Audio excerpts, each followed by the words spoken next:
कोई साथ दे या ना दे, जिंदगी में कोई साथ दे या ना दे, लेकिन अगर हम किताबों को अपना एक प्यारा सा दोस्त बना ले तो वो हमें ज़िंदगी में कभी उदास नहीं होने देती। तो वो ज़िंदगी में हमें कभी उदास नहीं होने देती। इसी के साथ ही मैं शैलेंद्र कुमार शर्मा आप सभी का स्वागत करता हूँ आपके अपने यूट्यूब चैनल मैथ इसको क्लासेस में।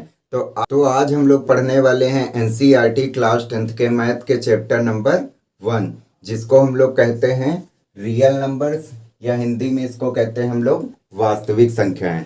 तो आइए जानते हैं सबसे पहले कि वास्तविक संख्याएं क्या होती हैं। तो वास्तविक संख्याओं को जानने से पहले समझते हैं कि संख्याएं क्या होती हैं।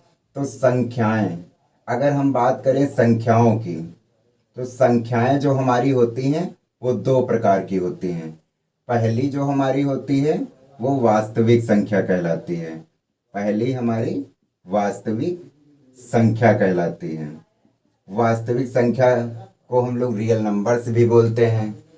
और नंबर 2 जो संख्या होती है वो काल्पनिक संख्याएं कहलाती हैं। काल्पनिक संख्याएं, काल्पनिक संख्याओं की अगर हम बात करें तो काल्पनिक संख्याएं वे संख्याएं होती हैं जिनका कोई अस्तित्व नहीं होता है। तो ये हमारे सिलेबस में नहीं है। अगर हम क्लास 11th में आते हैं और मैथ्स लेते हैं तो वहाँ पर हमें पढ़ने को मिलेगा काल्पनिक संख्याओं के बारे में।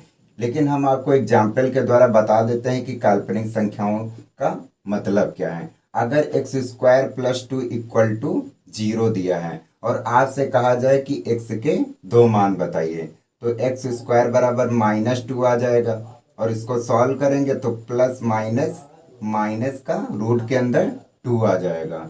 तो आप कहेंगे कि सर इसको हम सॉल्व नहीं कर सकते। क्यों नहीं सॉल्व कर सकते? क्योंकि रूट के अंदर -2 दिया है, इसलिए इसका मान हम लोग नहीं निकाल सकते। तो यहीं से उत्पत्ति होती है काल्पनिक संख्याओं की। तो यहीं से उत्पत्ति होती है काल्पनिक संख्याओं की। अगर हम क्लास 11th में मैथ लेते हैं तो वहाँ पे हमें चैप्टर नंबर 5 में एक चैप्टर पढ़ने को मिलेगा जिसको हम लोग कॉम्प्लेक्स नंबर बोलते हैं, या हिंदी में क्रमिक संख्या बोलते हैं। तो वहाँ पर हमें बताया जाएगा कि इसकी वैल्यू हम किस प्रकार निकाल सकते हैं। तो यहाँ पर इसके बारे में हमें नहीं पढ़ना है क्योंकि ये हमारे सिलेबस में नहीं है। तो हमें फोकस करना है वास्तविक संख्याओं पर। तो वास्तविक संख्याओं के अंतर्गत जो हमारी संख्याएं आती हैं, पहली जो आती है उसे हम लोग प्राकृतिक संख्या बोलते हैं। क्या बोलते हैं? प्राकृतिक संख्या। इनको इंग्लिश में हम बोलते हैं नेचुरल नंबर्स। अगर हम एग्जाम्पल द्वारा समझें तो नेचुरल नंबर को हम लोग n से डिनोट करते हैं। तो ऐसी संख्याएं जो 1 से स्टार्ट होती हैं, 1 2 3 4 ऐसे करके ये चलती जाती हैं। तो जो काउंटिंग्स नंबर होते हैं या जो गिनती के नंबर्स होते हैं, ये सारे नंबर्स हमारे प्राकृतिक संख्या कहलाती है, या इंग्लिश में नेचुरल नंबर्स कहलाते हैं। इसके बाद जो दूसरी संख्या आती है उसको हम लोग बोलते हैं पूर्ण संख्या। क्या बोलते हैं? पूर्ण संख्या। इंग्लिश में इनको हम लोग कहते हैं होल नंबर्स। इनको हम लोग W से डिनोट करते हैं। अगर नेचुरल नंबर 1 से स्टार्ट ना होके 0 से स्टार्ट हो जाए, 0 1 2 3 ऐसे करके ये नंबर्स चलते जाते हैं, तो ये नंबर्स हमारे पूर्ण संख्या कहलाती है या होल नंबर्स कहलाते हैं। अगर नेचुरल नंबर में 0 को भी सम्मिलित कर दिया जाए तो जो नंबर्स बनते हैं वो सारे नंबर्स होल नंबर्स कहलाते हैं। इसके बाद हमारा तीसरा आता है जिसको हम लोग बोलते हैं पूर्णांक। क्या बोलते हैं? पूर्णांक। और इंग्लिश में इनको हम लोग इंटीजर्स बोलते हैं, और इसको हम लोग Z से डिनोट करते हैं। इसमें हमारा 0 भी होता है, प्लस का 1 होता है, 2 होता है, 3 होता है, ऐसे करके ये चलता जाता है। इधर हमारा -1 होता है, -2 होता है, इधर भी ऐसे चलता जाता है। तो ये सभी नंबर्स धनात्मक पूर्णांक कहलाते हैं। इधर के जितने 0 के इधर के जितने भी नंबर्स होते हैं ये सब धनात्मक पूर्णांक कहलाते हैं, और इधर के जितने भी नंबर्स होते हैं ये ऋणात्मक पूर्णांक कहलाते हैं। क्या कहलाते हैं? ऋणात्मक पूर्णांक कहलाते हैं। अब हम लोग बात करते हैं परिमेय संख्याओं की। इसके बाद हमारा नंबर आता है परिमेय संख्याएं। तो परिमेय संख्याएं क्या होती हैं? परिमेय संख्याएं, तो अगर हम परिमेय संख्याओं की बात करें तो ऐसी संख्याएं जो P बटे Q के रूप में लिखी जाएं परिमेय संख्याएं कहलाती हैं, जहां Q का मान कभी भी जीरो नहीं होना चाहिए।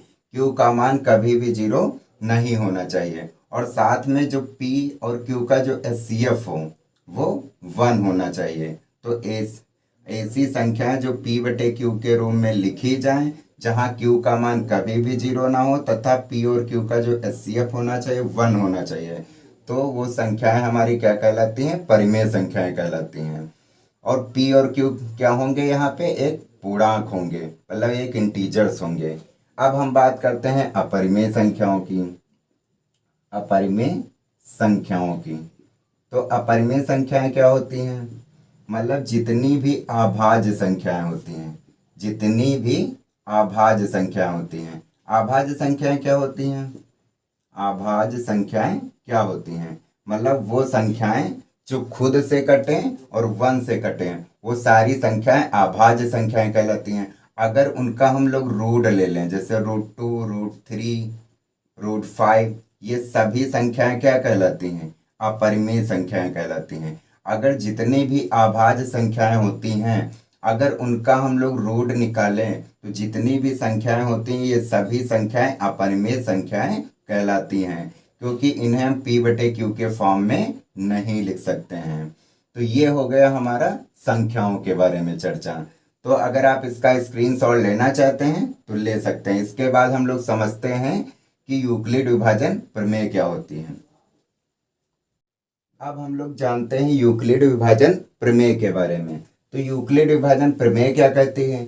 यूक्लिड विभाजन प्रमेय ये कहती है कि अगर हमारे पास A और B दो नंबर्स हैं, A और B दो नंबर्स हैं, A नंबर्स हमारा B से बड़ा है, A नंबर हमारा B से बड़ा है, तो इसको हम इस फॉर्म में लिख सकते हैं, A बराबर BQ प्लस R के फॉर्म में लिख सकते हैं, जहाँ जो R का मान होता है वो 0 से बड़ा होता है या 0 के बराबर होता है और B से हमेशा छोटा होता है।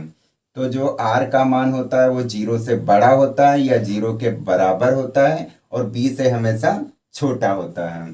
तो अगर हम इसको एक एग्जाम्पल के द्वारा समझें, जैसे मान लें हमारे पास एक 5 नंबर है और एक हमारे पास 2 नंबर है, तो 5 हमारा 2 से बड़ा है, तो हम लोग करेंगे क्या कि छोटे वाले नंबर को बड़े वाले नंबर से भाग देते हैं। तो ये हमारा 2 है और ये हमारा 5 है, तो ये कितनी बार जाएगा? 2 दूनी 4, और इसको इससे घटाते हैं तो हमारा शेषफल कितना आता है? 1। तो इसको हमें इस फॉर्म में लिखना है, तो कैसे लिख सकते हैं? यहाँ पे A का काम हमारा 5 कर रहा है, B का काम हमारा 2 कर रहा है, तो इसे हम लोग लिख सकते हैं 5, यहाँ B की जगह पे 2 लिख देते हैं, और Q हमारा ये है 2, Q हमारा यहाँ पे 2 है, तो Q की जगह पे 2 रख देते हैं, प्लस R की जगह पे हमारा 1 है, तो इसको सॉल्व करेंगे तो हमें क्या मिलेगा? 5, मतलब ये इसके बराबर हो जाएगा।